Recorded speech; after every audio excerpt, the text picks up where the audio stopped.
বাংলাদেশের পরিস্থিতি নিয়ে মুখ খুলেছিলেন পীরজাদা তহা সিদ্দিকী। এবার এই ইস্যুতে মুখ খুললেন পীরজাদা নাজমুস সাআদত সিদ্দিকী এবং পীরজাদা সাফেরি সিদ্দিকী। বাংলাদেশি হিন্দুদের ওপর কথিত অত্যাচার নিয়ে এবার ভারতের পশ্চিমবঙ্গের ফুরফুরা শরীফের আরও দুই পীরজাদা সরব হলেন। এই নিয়ে পীরজাদা নাজমুস সাআদত সিদ্দিকী বলেন, বাংলাদেশে যা হচ্ছে, সেখানকার কিছু মানুষ যে ভাষা ব্যবহার করছে, হিন্দু ভাই বোনেদের ওপর যেভাবে অত্যাচার চালাচ্ছে, তাতে ইসলাম ধর্মের মানুষের মাথা নিচু হয়ে যাচ্ছে। বাংলাদেশের প্রকৃত মুসলমানদের বলবো, নিজের রক্ত দিয়ে মন্দির রক্ষা করুন, হিন্দু ভাই বোনেদের রক্ষা করুন। বিশ্বের মানুষের কাছে হাসির খোরাকে পরিণত হয়েছে বাংলাদেশ। বাংলাদেশ ভারতের ওপর কুনজর দিলে হাত পা কোমর ভেঙে দেব।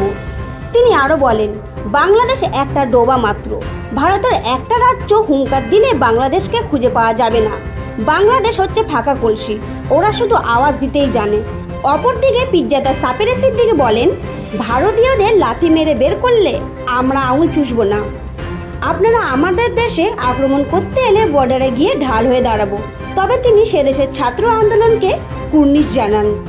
তার কথায়, বাংলাদেশের রাজনৈতিক নেতারা যেভাবে বিদ্বেষ ছড়াচ্ছে তা মেনে নিতে পারছি না। বর্তমান সরকারের কাছে আমার অনুরোধ, দুই দেশের ভ্রাতৃত্ব যাতে নষ্ট না হয়।